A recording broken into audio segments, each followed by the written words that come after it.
자, 그로크의 홈페이지 가보시면은 이렇게 블로그로 글을 써놨어요. What NVIDIA didn't say. 엔비디아가 말하지 않은 거. 아예 애초부터 이제 시비를 이제 털려고 얘기를 하는 거죠. 그러니까 KTX가 딱딱딱 오면은 KTX가 몇 시 되면 몇 시 출발하고 몇 시 들어오면 몇 시 하고 쉼 없이 계속 기차가 들어오잖아요. 이게 충돌이 안 되도록 스케줄링 하면서. 그런 것처럼 모든 것들이 결정론적으로 다 돼 있으니까 다 될 수 있다. 빠르게 할 수 있다. 라는 거를 얘기하는 것이 되겠습니다. 근데 SRAM 그러면 이렇게 SRAM이 좋으면은 엔비디아도 이거 쓰면 될 거 아니야? 라는 의문이 드실 텐데 그렇고는 칩을 판매하지 않는다고 선언을 했어요. 무슨 말이냐? 자기들은 클라우드 서비스를 한다는 거예요. 그래서 리얼타임으로 AI를 인퍼런스 할 수 있다. 사실 우리 뭐 챗GPT나 제미나이 쓰면은 한참 기다려야 되잖아요. 클로드 3도 마찬가지로 한참 기다려야 되는데 리얼타임으로 바로바로 즉각적으로 할 수 있는 이러한 시장을 그로크가 선점하고 있다.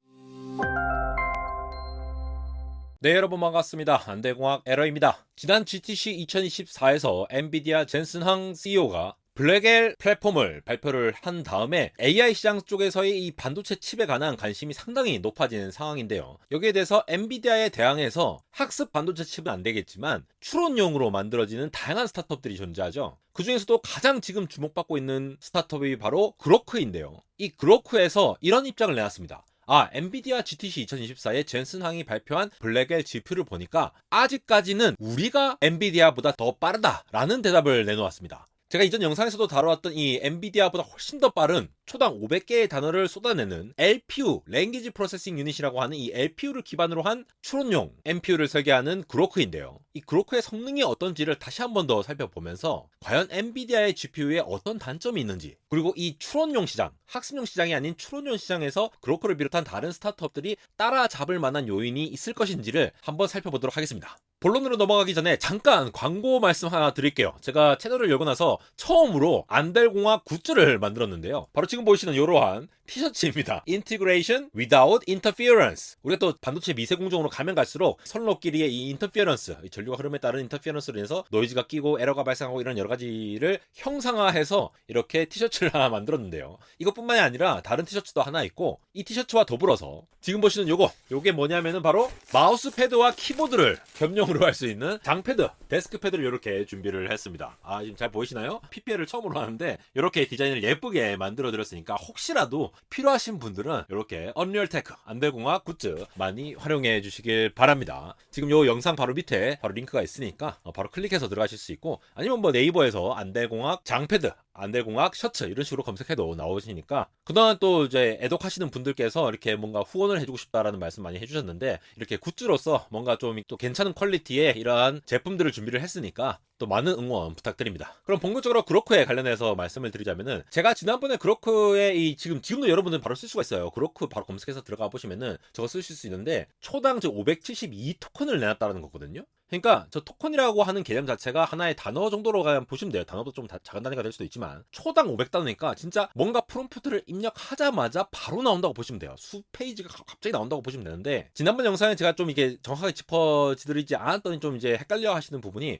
야 이거 정확한 정보가 없네요, 챗GPT보다 좀 정확성이 좀 떨어지네요, 이런 의견들을 많이 드리는데, 그로크라는 회사는 모델을 설계하는 회사가 아니라 반도체 칩을 설계하는 회사예요. 그러니까 GPT든 챗GPT건 아니면 라마라든가 여러 가지 다양한 AI 모델이 있잖아요. 뭐 제미나이라든가 그러한 것들을 AI 모델을 직접 만드는 회사가 아니라 그거를 구현하는 하드웨어를 만드는 회사입니다. 그래서 지금 보시는 이러한 모델 같은 경우에는 프랑스 스타트업 미스트랄 아시죠? 미스트랄에서 거의 GPT-4급의 성능을 내는 A-7 빌리언이라는 모델을 내놨고요. 그러니까 그 AI 모델의 정확성은 스타트업에서 내놓은 AI 모델에 적합한 거죠. 그러면 뭐 GPT를 그냥 돌리면 되지, GPT-4 돌리면 됩니다 하지만 오픈 AI에서 GPT-4 같은 경우에는 오픈소스로 내놓지 않았죠. 그러니까 오픈소스로 내놓은 것을 기준으로 봤을 때 이렇게나 빠른 속도로 내놓는다라고 이해를 하시면 되겠고요. 그러니까 우리가 주목을 해야 될 거는 이게 얼마나 정확도 높게 나오냐라는 거를 집중하기 보다는 엔비디아 H100이나 블랙웰 GPU와 같은 그러한 GPU를 사용하지 않고 자신들이 직접적으로 설계한 반도체 칩을 썼을 때 이렇게나 빠르게 구동할 수 있다라는 포인트에 주목을 하셔야 됩니다. 실제로 그로크의 이제 라마2 성능을 보시면은 라마2가 이제 메타에서 내놓은 오픈소스 모델이죠. 이게 70빌리언이니까 700억 개. 그러니까 GPT 3.5가 1750억 개니까 그게 절반에 좀 못 미치는 수준의 파라미터 수를 사용을 하는데요. 그렇게 사용했을 때 지금 가격 수준은 전반적으로 좀 낮은 범위에 존재를 하는데 초당 토큰 수, 그러니까 스루프 기준으로 봤을 때는 240개나 되더라. 굉장히 빠르게 내놓는다라는 얘기가 되겠습니다. 제가 이전도 말씀드렸지만도 퀄컴에서 만든 올 하반기에 내놓을 스냅드래곤 X 엘리트라는 칩 있죠. 그 칩 같은 경우에 초당 30개의 토큰을 내놓는다 하면서 온디바이스 AI의 빠른 속도를 강조하고 있는데, 그것보다 9배 수준의 상당히 빠른 속도를 라마2를 돌릴 수 있다라는 거를 얘기를 하는 것이 되겠습니다.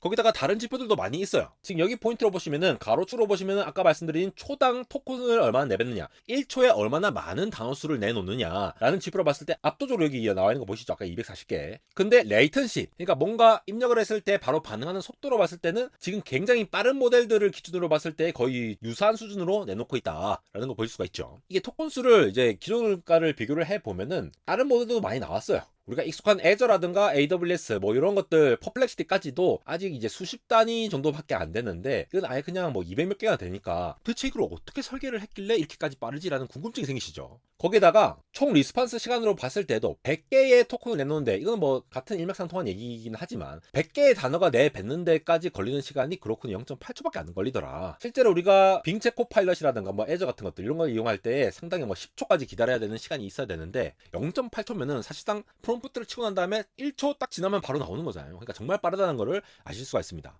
제가 지난번 영상에서도 다뤘지만도 이렇게 빠른 애플리케이션이 나오게 된다면은 기존에 있는 챗봇 모델의 LLM들보다 훨씬 더 빠른 게 가능하니까 기존에서는 상상하지 못하는 다른 영역의 어떤 애플리케이션을 상상할 수가 있다는 거예요. 즉 커스터머에 제공하는 어떤 서비스로서 굉장히 빠르게 되는 그런 특정한 모델들을 생각할 수 있다는 거죠. 이 조나산 로스라는 분이 원래 구글 TPU 프로젝트를 했던 사람으로서 2016년에 그로크를 설립을 했고, 그런데 이번에 GTC 2024의 젠슨 황의 발표를 본 다음에 약간 엔비디아를 따듯이 우리는 아직은 너네보다 더 빠릅니다 라고 하면서 한 내용이 있는데, 공식적으로 내놓은 거예요. 이 블로그를 한번 보면서 살펴보시도록 하시죠. 자, 그로크의 홈페이지 가보시면은 이렇게 블로그로 글을 써놨어요. What NVIDIA didn't say. 엔비디아가 말하지 않은 거. 아예 애초부터 이제 시비를 이제 털려고 얘기를 하는 거죠. 그러면서 이 iMac 모니터에다가 404 에러 expected data not found, 뭔가 좀 안 좋은 듯한 이미지를, 그리고 또 이제 초록색으로 이렇게 엔비디아를 상징하는 글자를 막 이렇게 해놨죠. 그러니까 엔비디아가 뭔가 말하지 않은 게 있다, 우리가 더 앞선다라는 거를 돌려가고 있는 거예요. 그러니까 다윗과 골리앗의 싸움이라고 보시면 되겠는데, 이 내용을 한번 보실게요. 처음에는 막 칭찬해요. 아, 매료되었습니다,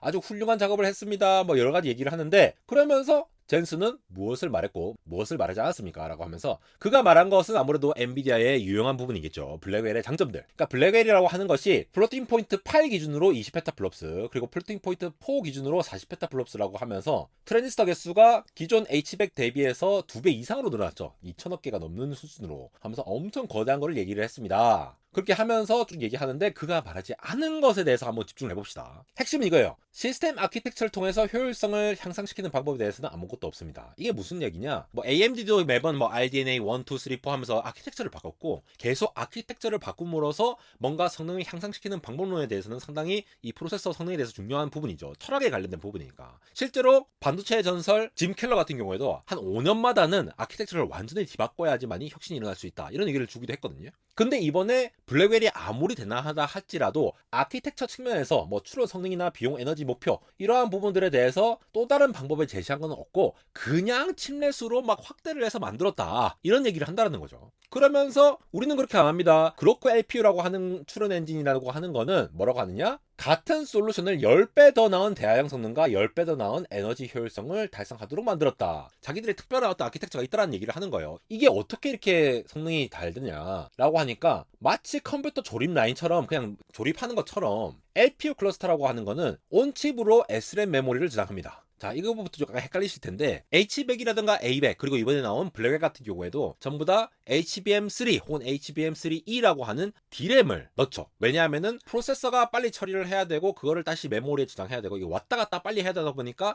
D램을 쓰고 싶었는데, D램 중에서도 계산을 하는 곳과 저장하는 곳의 병목을 해결하기 위해서 빨리빨리 한 방에 많이 보내기 위해서 하이 밴드위스 메모리 HBM이라는 밴드위스가 넓은 거를 썼단 말이죠. 특화된 메모리를 썼단 말이죠. 근데 LPU라고 하는 그로크에서 만든 거는 D램을 안 써요. SRAM이라는 걸 씁니다. 그러면서 이 SRAM이라는 게 원래 D램보다 빠르거든요. 그러면서 SRAM을 쓰면서 다른 칩에서 검색해야 하는 유일한 데이터는 이전에 대한 중간 결과가 있는데, 이 중간 결과라고 하는 거를 LPU를 통해서 외부 라우터나 뭐 HBM 같은 거를 필요하지 않다. 무슨 말이냐? HBM이 따로 있고 그리고 쿠다코어라든가 텐서코어 같은 그런 계산하는 로직이 따로 있다고 칩시다. 엔비디아는. 그럼 얘들이 왔다 갔다 해야 돼요. 이게 바로 폰 노이만 아키텍처죠. 이러한 구조를 쓰면은 어쨌든 너네가 계산한 다음에 이걸 다시 보내줘야 되고 다시 갖고 와야 되고 이러한 작업을 계속 해야 되는 게 기존의 프로세서 아키텍처입니다. 근데 LPU 같은 경우에는 SRAM이라는 것이 바로 이 컴퓨팅 작업에 딱 붙어 있다 보니까 이걸 보내고 받고 하는 레이턴시가 일단 안 들죠. 그리고 이 내부에서 알아서 처리를 하고 처리한 다음 얼마만큼 걸린다라는 게 예측이 가능해요. 왜냐하면은 메모리 쪽으로 보내게 되면은 이걸 먼저 보내고 다음 걸 먼저 보내고 하면은 이게 언제 다시 돌아올지 모른다라는 그런 스케줄링도 필요한 부분이 있거든요. 그러니까 이게 언제 다시 돌아올지 예측 불가능한 부분이 있는데 SRAM으로 설계를 하게 되면은 얘가 계산을 한 다음에 이런 HBM이나 외부 네트워킹 칩 같은 것들이 필요 없이 언제 딱 완료가 될 거다라는 거를 내가 이미 다 알고 있어. 너 파라미터 계산하고 뉴럴 네트워크 이렇게 계산했을 때 언제까지 계산하냐를 미리 알고 있으니까 미리 설계를 가능하고 그러면 이게 조립만 하면은 빠르게 처리할 수 있다는 거죠. 이게 그렇고 LPU의 장점이라고 부르는 부분이거든요. 이러한 부분들 얘기를 하지 않았다. 즉 엔비디아는 아키텍처 측면에서 개선된 거 하나도 없는데 우리는 애초에 아키텍처 측면에서 HBM을 아예 안 쓰고 SRAM을 활용함으로써 이거를 빠르게 처리를 할 수 있고 점차 파라미터가 확장된다 하더라도 우리 LPU를 계속 확장을 하면 되니까 다른 거는 폰 노이만 구조에서 HBM의 밴드위스를 더 넓혀야 되고 이런 문제가 있는데 LPU는 SRAM을 확장을 하면서 이 프로세서를 더 확장해 나갈 수 있으니까 훨씬 더 빠르게 처리할 수가 있다는 거죠. 정리해서 말씀드리자면은 LPU가 어떻게 그렇게 빠르게 처리가 가능하냐. 일단 메모리 아키텍처를 보시면은 자 여기 보세요. SRAM 이렇게 프로세서에 가까이 있는 SRAM에 가면 갈수록 속도가 굉장히 빨라집니다. 이것보다 조금 덜 빨라지게끔 하는 것들이 이제 DRAM인데 DRAM은 SRAM보다 더 느립니다. 대신 훨씬 더 많은 용량을 담을 수가 있죠. SRAM보다 훨씬 더 많은 용량을 담을 수 있는 거는 SRAM이 그만큼 한 비트당 트랜지스터 6개를 써가지고 굉장히 많은 면적을 차지하기 때문에 웨이퍼 전체에서 차지하는 면적이 넓어요. 그리고 미세 공정이 가면 갈수록 로직 부분보다 SRAM에 해당하는 메모리 쪽의 면적이 진짜 안 줄거든요. 그러니까 그만큼 비싸다라는 거죠. 똑같은 웨이퍼의 면적을 크게 차지하면 할수록 칩을 몇 개 못 뽑는다는 얘기니까 그만큼 비싸다고 판단할 수 있는데 대신에 이 SRAM을 활용함으로써 더 빠르게 처리할 수 있다는 부분을 얘기를 하는 것이 되겠어요. 그래서 이 LPU라고 하는 것들이 결국은 공간적으로 매핑되는 것들을 더 작은 덩어리로 분해를 한 다음에 마치 컴퓨터 이제 조립 라인에서 요것도 설치하고 저것도 설치하고 이렇게 조립을 하면서 하듯이 마치 포드의 자동차 시스템이 하나 조립하고 이렇게 각각을 조립하면서 만들어 가듯이 여러 데이터들이 많이 필요하잖아요. AI에서 추론을 하려면 여러 가지 데이터가 많이 필요한데 이것들을 부분 모든 데이터들을 각각의 로컬한 SRAM에 저장을 한다는 말이죠. D램까지 멀리 던져서 다시 갖고 오고 하는 게 아니라 자기 프로세서에 갖다 붙여 있는 바로 SRAM에 저장을 한다는 게 되겠습니다. 그래서 외부에 있는 HBM까지 왔다 갔다 할 필요 없다라는 게 빠르게 처리할 수 있는 이 장점이고요. 프로세서 안에서 이게 결정론적으로 언제까지 되면은 모든 계산이 다 끝날 거다라는 거를 다 계산할 수가 있기 때문에 항상 예측이 가능해서 요걸 토대로 해서 스케줄링이 가능하고 그러면 한 개가 빨리 끝나면 그다음 바로 이제 작업을 넣을 수 있는 그러한 구조로 설계를 했다라는 게 되겠죠. 그러니까 KTX가 딱딱딱 오면은 KTX가 몇 시 되면 몇 시 출발하고 몇 시 들어오면 몇 시 하고 쉼 없이 계속 기차가 들어오잖아요. 이게 충돌이 안 되도록 스케줄링 하면서 그런 것처럼 모든 것들이 결정론적으로 다 돼 있으니까 다 될 수 있다, 빠르게 할 수 있다라는 걸 얘기하는 것이 되겠습니다. 그래서 그로코 같은 경우에도 이렇게 칩이 이게 카드로 존재를 하고 이 그로코를 이제 노드로 구성한 다음에 요걸 이제 하나의 렉으로 구성해서 이렇게 하고 있거든요. 이번에 엔비디아 같은 경우도 이제 렉으로 구성해가지고 굉장히 빡빡하게 넣었잖아요. 이 추론 엔진 같은 경우에는 각각의 칩 엔진을 한 다음에 통짜로 이렇게 렉으로 구성해서 판매를 할 때에 각각의 성능이 HBM이라는 D램이라는 이런 병목에 있지 않고 SRAM으로 빠르게 처리하기 때문에 가능하다는 게 되겠습니다. 근데 SRAM 그러면 이렇게 SRAM이 좋으면은 엔비디아도 이거 쓰면 될 거 아니야? 라는 의문이 드실 텐데 SRAM이 그렇게 빠른 대신에 용량을 그만큼 확보를 하기가 힘들어요. LPU도 사실 용량이 굉장히 제약적이거든요. 그래서 지금 테스트하는 것들이 라마2 같은 조금 그나마 좀 작은 모델을 테스트하는데 그로코의 주장은 이게 사실이라기보다는 그로코의 주장은 이 많은 내용들이 공개되지 않으니까 이 방금 보여드린 그 렉으로 구성해가지고 여러 가지를 연결을 해놓으면은 프로세서들이 바로바로 이렇게 처리를 할 수 있으니까 이걸 쪼개가지고 각각을 처리해서 결정론적으로 한 방에 쫙 처리를 하는 게 가능하니까 앞으로 파라미터 수가 더 많아지더라도 우리는 스케일링이 더 확장이 가능하다라고 주장을 하고 있습니다. 이 부분은 제가 좀 더 자세히 파악을 한 다음에 나중에 말씀드릴 텐데 엔비디아 같은 경우는 결국은 HBM이라는 D램을 쓰기 때문에 D램의 어떤 패키징에 따라서 뭐 밴드위스를 넓히긴 했지만도 그 넓히는 것들에 한계가 있을 거잖아요. HBM3E도 나오고 HBM4도 앞으로 나올 거게 되겠지만 그것보다 훨씬 더 빠른 SRAM을 처리해가지고 한 것이 그로코의 장점이다라고 보시면 되겠습니다. 그리고 그로코가 이게 또 집중을 해서 봐야 될 게 그로코는 칩을 판매하지 않는다고 선언을 했어요. 무슨 말이냐? 자기들은 클라우드 서비스를 한다는 거예요. 그러니까 칩을 직접적으로 팔아가지고 엔비디아 뭐 이렇게 아니면 빅테크들한테 이렇게 하는 것이 아니라 우리가 다 설계를 해서 만들어가지고 클라우드 서비스로 제공해 줄 테니까 너네 개발자들이라든가 AI 서비스를 하고 싶은 사람들이 이거를 서비스로서 AWS나 구글이나 마이크로소프트처럼 그걸 서비스로 그냥 이용을 하세요 라고 얘기를 하고 있거든요. 그러면 엔비디아와의 포지션이 살짝 다른 거 보이시죠? SRAM 용량이 작기 때문에 엄청 거대한 모델을 돌릴 수 없다라는 측면에서는 엔비디아가 아직은 좀 주도권을 갖고 있다라고 볼 수도 있지만 SRAM 용량이 작다고 해서 그리고 비싼 모델을 쓴다고 해서 무조건 비난을 해서 안 된다라는 거예요. SRAM을 사용하면은 비효율적이다라고 말씀하시는 분들도 있는데 그냥 그렇게 보면 안 된다는 게 기술적으로는 SRAM을 그냥 많이 때려 박으면 그게 비효율적이죠. 그런데 그로크가 지향하는 바가 클라우드 서비스를 제공하는 거를 방향으로 보기 때문에 자기들이 퍼실리티를 다 구축을 한 다음에 인프라로서 구축한 다음에 서비스만 제공해서 이렇게 빠른 속도로 남들이 제공하지 못하는 정말 빠른 속도로 제공할 수 있으니까 완벽한 차별화를 이룰 수 있다는 거예요. 그래서 지금 이미 개발자 중에서는 7만 명이 그로크의 서비스 클라우드를 쓰고 있고 19,000개의 애플리케이션들이 돌아가고 있다라고 얘기를 하고 있는 상황이 되겠어요. 그래서 리얼타임으로 AI를 인퍼런스 할 수 있다. 사실 우리 뭐 챗GPT나 제미나이 쓰면은 한참 기다려야 되잖아요. 클로드 3도 마찬가지로 한참 기다려야 되는데 리얼타임으로 바로바로 즉각적각 할 수 있는